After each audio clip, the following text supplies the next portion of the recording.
because my family had no idea I'd been the governor's chief policy director for 3 years, overseeing a $2.3 billion infrastructure initiative that was about to be announced to the world. My name is Riley Chen, and this is the story of how my sister tried to erase me from the most important day of her life, only to discover I'd been shaping our state's future while she thought I was a failure. Growing up as the younger Chen sister meant living in permanent shadow. My sister Madison was everything our parents valued.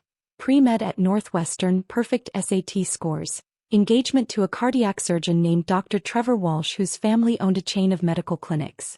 Madison was beautiful, ambitious, and never let me forget that I was neither.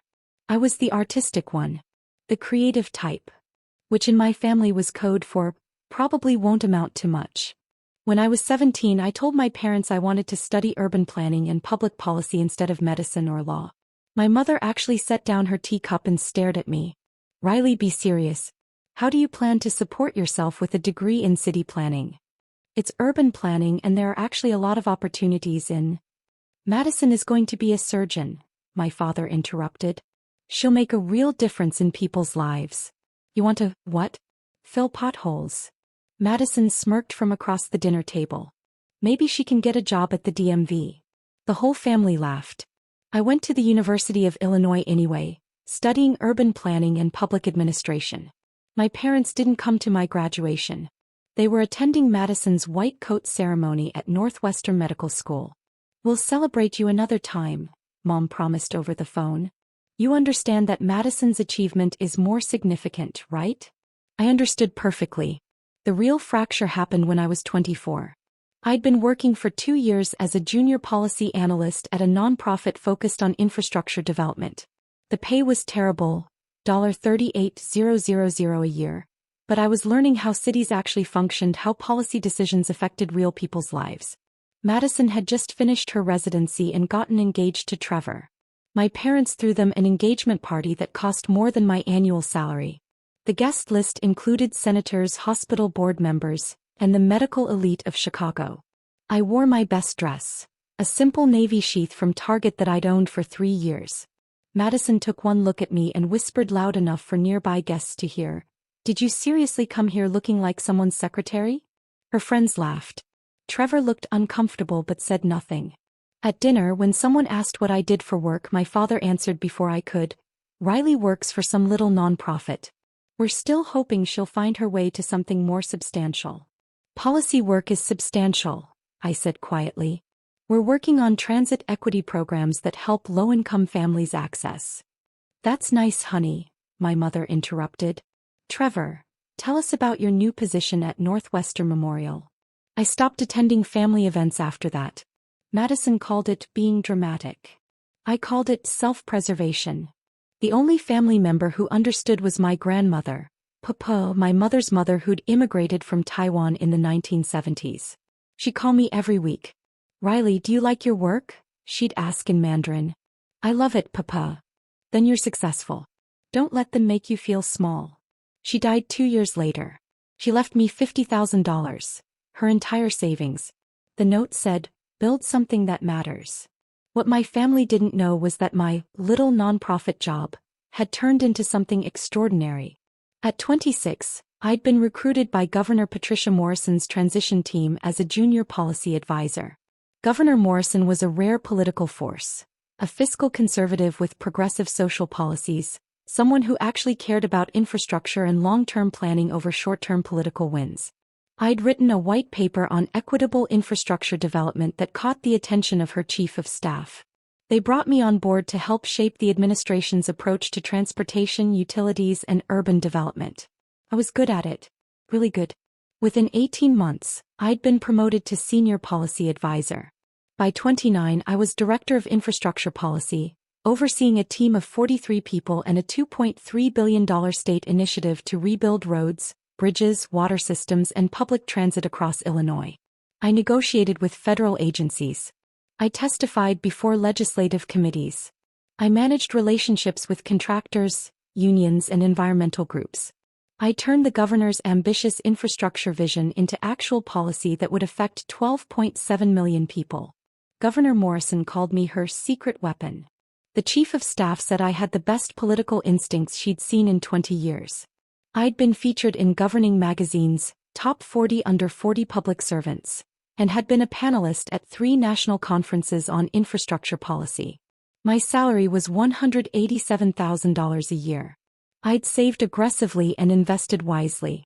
I owned a beautiful condo in Lincoln Park worth $540,000, fully paid off thanks to Papa's gift as a down payment and my disciplined saving. But I never told my family any of this. Why would I? So they could suddenly be proud. So Madison could find ways to diminish it? So my parents could take credit for raising me right? No.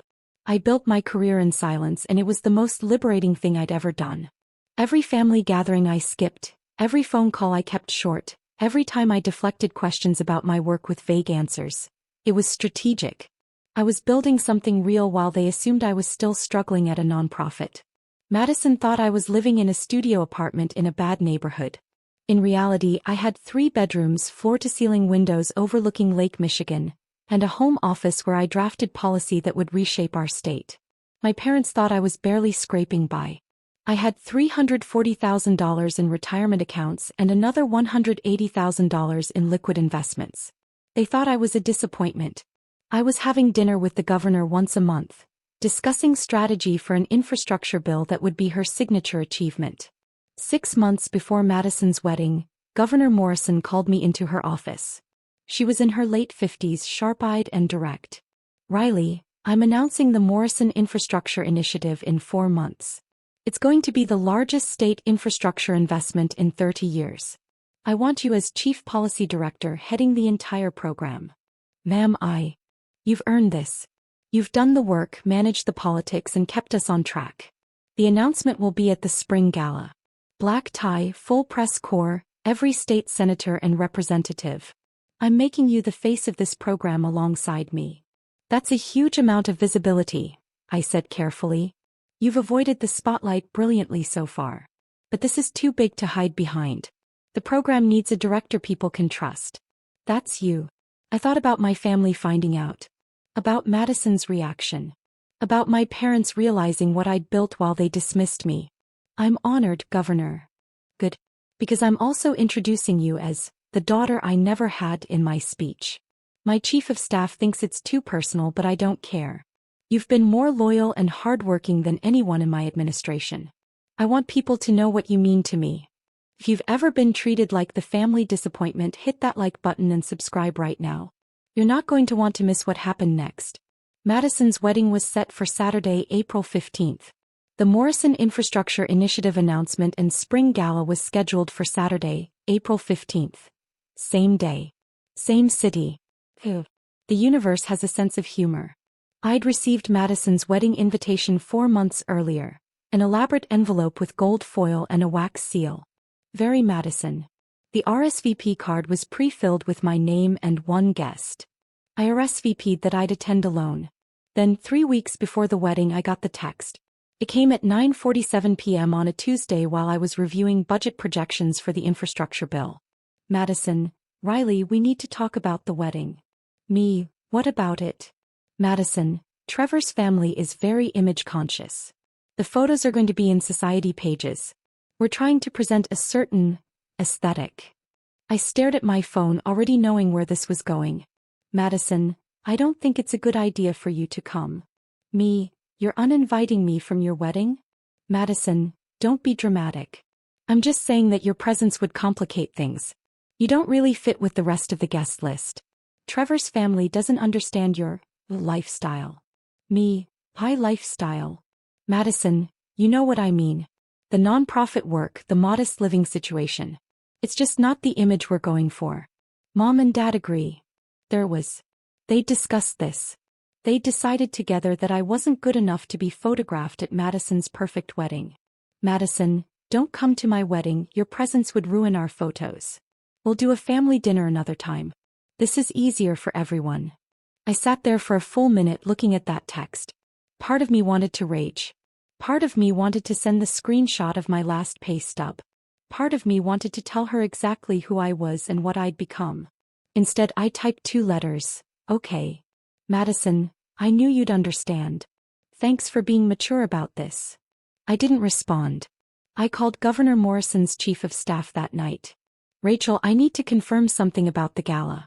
What time is my introduction? You're on stage at 8:15 p.m. Governor speaks for 6 minutes, introduces you, you speak for 4 minutes about the infrastructure program, then we do the unveiling of the proposal display and take questions from the press. Why? Just wanted to be prepared. Riley, you've been prepared for this for 3 years. You're going to be amazing. Madison's wedding ceremony was at 5 p.m. Reception at 6:30 p.m. The gala started at 7 p.m. with cocktails, program at 8 p.m. Perfect timing. The day of Madison's wedding arrived sunny and beautiful. I spent the morning at the governor's office doing a final review of the infrastructure proposal. The numbers were staggering. $2.3 billion over 5 years, 47,000 jobs created, 1,800 miles of roads repaired, 340 bridges reinforced, water systems updated in 82 communities. This was my legacy. 3 years of work. And tonight the whole state would know my name. At 3 p.m. I went home and started getting ready for the gala. I'd chosen a deep emerald gown by Jason Wu, elegant, professional, stunning. It cost $2,800, which I justified as a work expense for the most important night of my career. My stylist came to do my hair and makeup. Professional but not overdone. Elegant updo classic makeup, diamond earrings. Papa had left me. At 5:47 p.m. while Madison was saying, "I do," at the Peninsula Hotel, I was in a car heading to the Chicago Hilton for the governor's gala. At 6:30 p.m. while Madison was taking formal photos with her bridesmaids, I was being mic'd backstage, reviewing my speaking notes one final time. At 7:15 p.m., while Madison was making her grand entrance to her reception, I was shaking hands with state senators and representatives in the gala's cocktail hour. "Riley, big night," Senator Martinez said, grasping my hand warmly.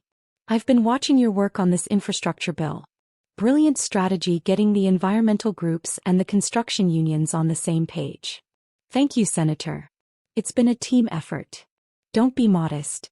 We all know you're the architect of this whole thing." At 8 p.m. the program began.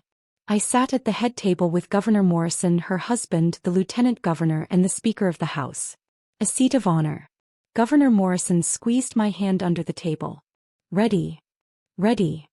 At 8:15 p.m. exactly as planned, Governor Morrison took the stage. The room went silent. 400 of the most powerful people in Illinois politics, business, and society. "Good evening," the governor began. "Tonight I'm here to announce the largest infrastructure investment in Illinois state history. The Morrison Infrastructure Initiative will transform how our state moves, how our water flows, and how our communities connect. It's a $2.3 billion commitment to our future." Applause filled the room. But this program isn't about me. It's about the incredible team that made it possible. And at the heart of that team is someone who embodies everything public service should be. She's brilliant, tireless, and completely unconcerned with credit or recognition. She just wants to do the work and do it right. I could feel my heart pounding. 3 years ago I met Riley Chen. She was a junior policy advisor with a white paper that completely changed how I thought about infrastructure equity. I promoted her because she earned it. I trusted her because she proved herself.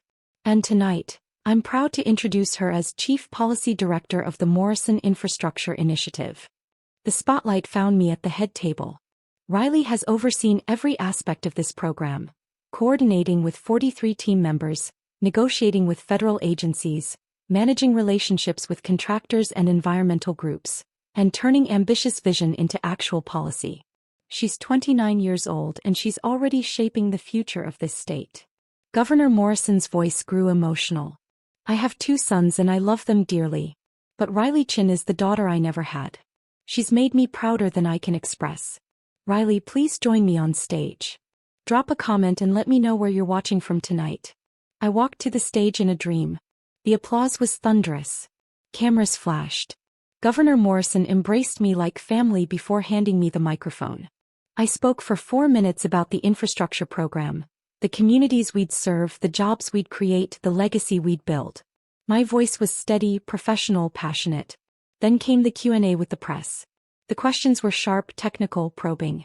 I answered every single one with specific data, clear explanations, and confidence earned from 3 years of mastering every detail. After the formal program ended, the real work began. Shaking hands, taking photos, doing impromptu interviews with reporters. At 9:43 p.m., I was being photographed with Governor Morrison and Senator Martinez when my phone started vibrating in my clutch. I ignored it. It vibrated again. And again. And again. At 10:15 p.m., during a brief break between interviews, I checked my phone. 47 missed calls. 63 text messages. The notifications were still coming in. The first text was from my mother. "Riley, call me now." From Madison, "What the hell?"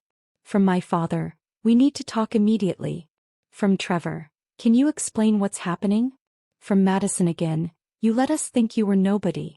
I opened Twitter. The governor's official account had posted photos from the gala with the caption, "Proud to announce the Morrison Infrastructure Initiative with Chief Policy Director Riley Chen, the brilliant mind behind this transformational program. #IL Infrastructure." The photo showed me and Governor Morrison on stage holding the proposal document, both of us smiling. I looked confident, professional, powerful. The tweet had 47,000 likes in 2 hours. It was being shared across every political and news account in Illinois. The Chicago Tribune had already posted an article. Governor Morrison announces $2.3 billion infrastructure initiative, led by 29-year-old policy director Riley Chen. The comments were full of praise. Finally, young leadership in government. This is the kind of public servant we need. Chen's infrastructure equity approach is revolutionary. My personal phone number was probably being passed around my family's wedding reception right now. At 10:47 p.m., my mother called again. This time I answered. "Riley, what is going on? Why are you all over the news?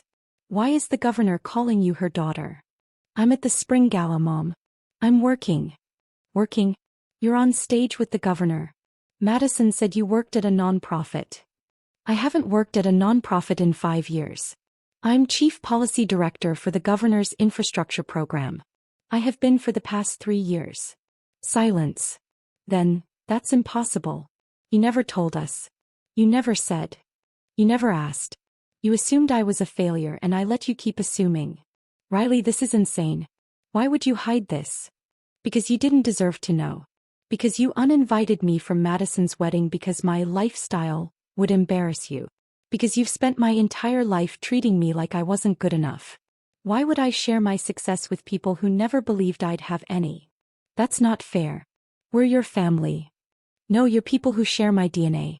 Family shows up. Family believes in each other. Family doesn't uninvite someone from a wedding because they might ruin the aesthetic of the photos." My father's voice came on the line. I was on speakerphone. "Riley, you're being unreasonable. We had no idea you had this kind of position. If you'd just told us." "You would have what, Dad? Been proud?" Madison literally texted me 3 weeks ago that my presence would ruin her wedding photos.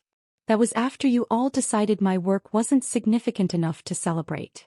"We made a mistake," my mother said. "But you've been lying to us for years." "I didn't lie. I just stopped correcting your assumptions. There's a difference." At that moment, Senator Martinez approached me. "Riley, WGN wants to do a live interview in 5 minutes. You ready?" I held up a finger.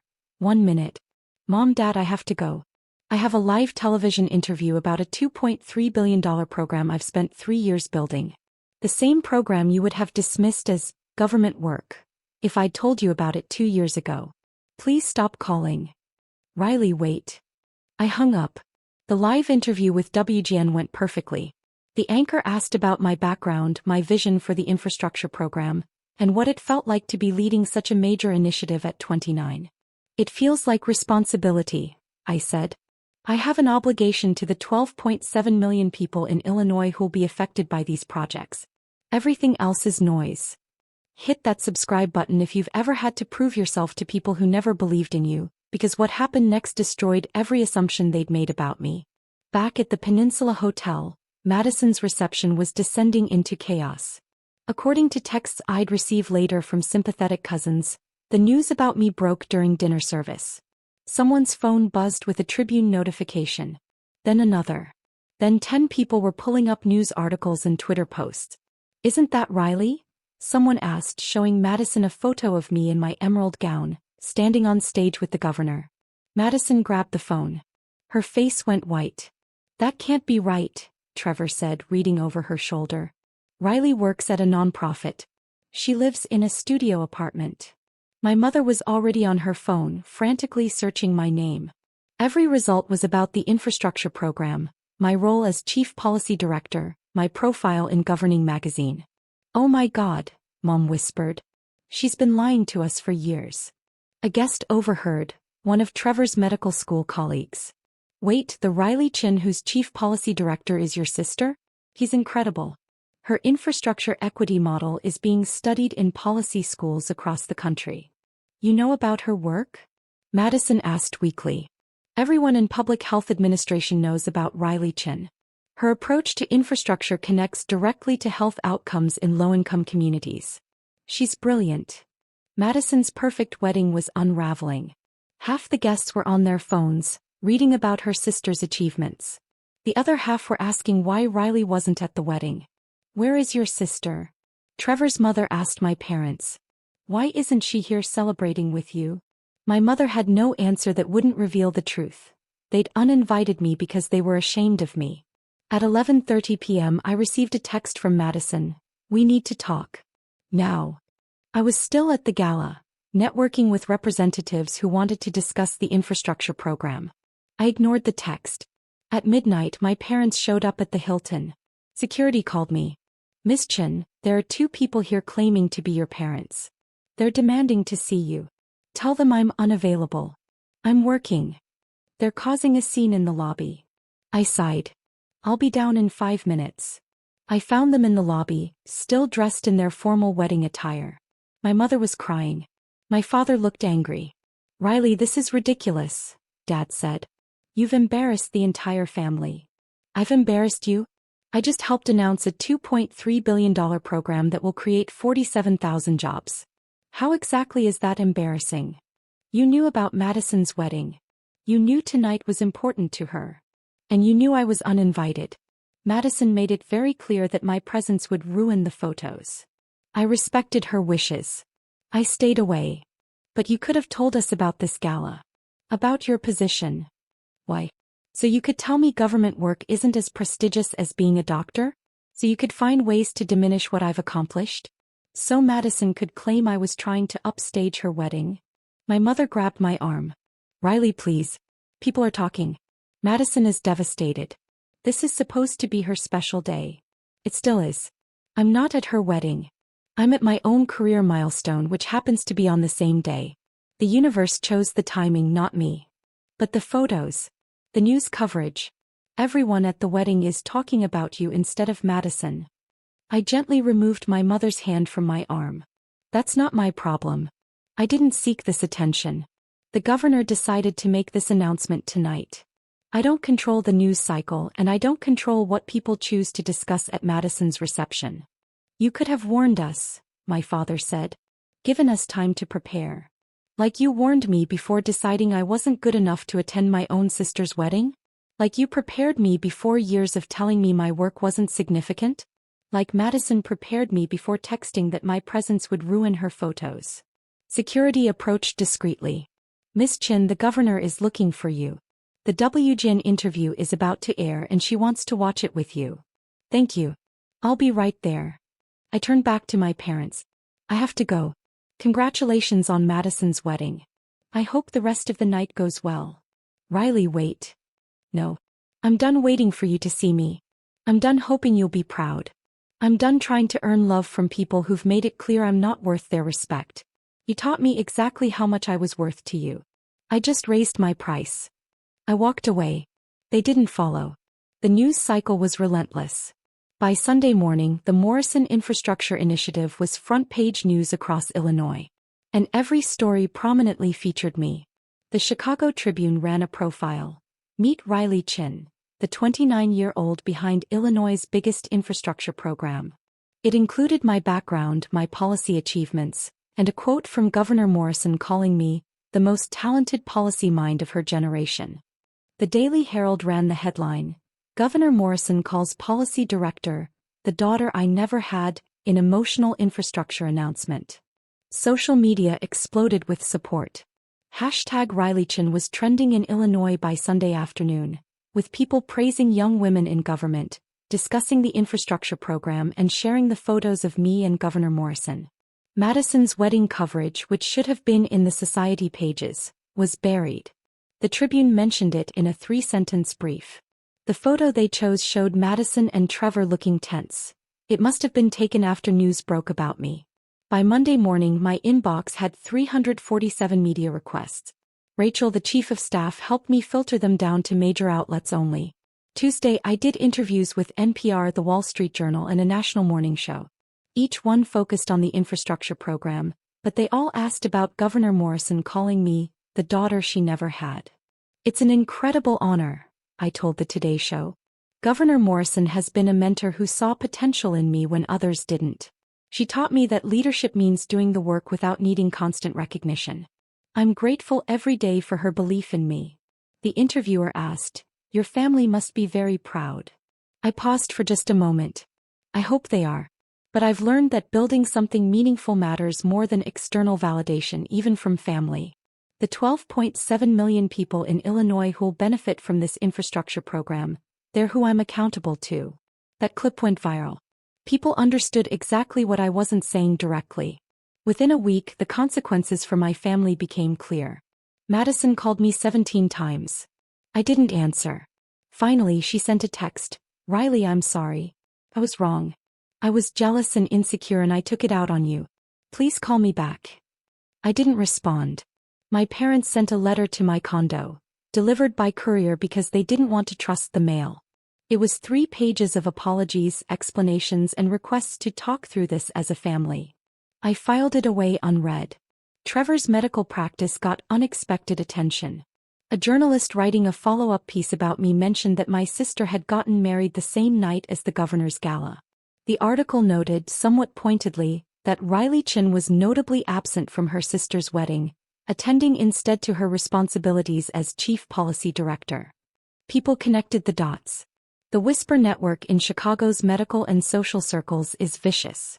Within days, everyone knew that Madison's family had uninvited Riley Chen, the Riley Chen who was now all over the news, from the wedding because they thought she wasn't successful enough. Trevor's mother was mortified. Madison's friends were embarrassed to admit they'd been there. The beautiful wedding photos Madison had been so concerned about protecting? They represented a massive miscalculation that would follow her for years. My parents faced their own reckoning. At their country club, at their church, in their social circles, everyone was talking about their daughter who'd been working with the governor while they dismissed her as a failure. "We didn't know," became my mother's constant refrain. But people asked the obvious question. How could you not know what your own daughter was doing? The answer reflected badly on them, not me. 6 weeks after the wedding, I received a formal letter from Madison. It wasn't an email or a text. It was handwritten on expensive stationery, probably the same paper she'd used for her wedding invitations. "Riley, I don't expect forgiveness. I don't even know if I deserve the chance to explain. But I need you to know that I'm sorry, truly, deeply sorry for everything. You were right about all of it. I was jealous. I've always been jealous. You were the creative one, the one with actual passion for your work. I became a doctor because it was expected, not because I loved it. You built something meaningful. I just followed a script." When Trevor's family started talking about the wedding photos and image and presentation, I panicked. I thought if you were there, people would compare us. And I was terrified they'd see what I already knew, that you were always more interesting, more driven, more genuinely successful than I could ever be. I convinced myself I was protecting Trevor's family's image. Really, I was protecting my own ego. I don't expect you to respond to this. I don't expect you to forgive me. I just needed you to know that you didn't deserve what I did. You deserved a sister who celebrated your achievements, not one who tried to hide you. I'm proud of you, Riley. I should have said that years ago. Madison. I read the letter 3 times. Then I put it in a drawer with my parents' unopened letter. Some apologies come too late to change anything. They're not about making things right. They're about making the apologizer feel better. I wasn't interested in making my family feel better. 8 months after that night, I'm sitting in my office in the state capitol building. A corner office with a view and a door that says Riley Chen, Chief Policy Director, Morrison Infrastructure Initiative. The program is in full implementation. We've broken ground on 47 projects across Illinois. We've created 14,200 jobs in the first phase alone. We're ahead of schedule and under budget. Governor Morrison is talking about running for a second term with infrastructure as her signature achievement. And she wants me to stay on as Chief Policy Director for the entire program duration. 5 years total. You're the face of this initiative, Riley, she told me last week. The public trusts you. The legislature respects you. You've earned this. I'm honored, Governor. And I'm proud of you. I know your family situation is complicated, but I want you to know, you have a family here. My husband and I think of you as our daughter. That's not just political rhetoric. It's true. I actually cried hearing that. Governor Morrison had been more of a parent to me in 3 years than my actual parents had been in 29. Last month, I bought a lake house in Michigan. A beautiful 3-bedroom cottage on Lake Michigan where I can escape on weekends. Cost $680,000, which I paid in cash from my savings and investments. I sent my parents a postcard from the lake house with a photo of the sunset over the water. On the back I wrote, "Building the life I always wanted. Hope you're well. R." I didn't include my address. They don't need it. Madison sends me birthday cards now. Christmas cards with photos of her and Trevor. I don't respond, but I don't throw them away either. Maybe someday I'll want to reconnect. Maybe I won't. Either way, it's my choice made on my timeline. My team at work has become my chosen family. We grab drinks on Fridays, celebrate each other's wins, and support each other through the inevitable challenges of government work. They're the family that shows up. Last week, I was invited to speak at the University of Illinois School of Urban Planning, my alma mater. I talked to a room of 200 students about building a career in public service, about finding meaning in work that actually helps people. During the Q&A, a young woman raised her hand. "My family doesn't think public policy is a real career. How do you deal with people who don't take your work seriously?" I smiled. You build something so undeniably real that their opinions become irrelevant. You do the work because it matters to you, not because you're trying to prove something to them. And eventually, you realize that the people who truly matter will see your value. The ones who don't, they were never your people anyway. The auditorium erupted in applause. After the talk, the dean pulled me aside. "Riley, we'd love to have you back as a guest lecturer next semester. Maybe teach a seminar on infrastructure policy." I'd be honored. Walking across campus that day felt full circle. I'd left this place 10 years ago as the family disappointment who'd chosen the wrong major. I came back as the chief policy director reshaping our state's future. That evening, I got a text from an unknown number. "This is Trevor, Madison's husband. I know you don't want to hear from the family, but I wanted you to know that I'm sorry. I should have said something that night at the engagement party when they dismissed your work. I should have defended you at the wedding planning when Madison suggested uninviting you. I didn't, and that makes me complicit in hurting you. You deserved better. I hope someday you can forgive us." I stared at that text for a long time. Then I typed, "I appreciate you saying that. I'm not ready for reconciliation, but I recognize it took courage to reach out. I wish you and Madison well." It was the truth. I did wish them well. But wishing someone well doesn't mean inviting them back into your life. Some bridges burn because they were never structurally sound to begin with. You don't rebuild them. You build better ones somewhere else. If you've ever had to walk away from toxic family to save yourself, tell me your story in the comments. What would you have done? Does any of this feel familiar? And if you've ever been underestimated by the people who should have believed in you most, hit that like button because you're not alone. The infrastructure program will be my legacy. Governor Morrison's belief in me changed my life. And the family I've built through my work, through choosing people who show up and respect me, that's the real success story. My sister texted that my presence would ruin her wedding photos. He was wrong. My absence from her wedding didn't ruin anything. It just revealed exactly what matters. Showing up for people who value you, building something meaningful, and never apologizing for success you earned yourself. You're not alone. You never were.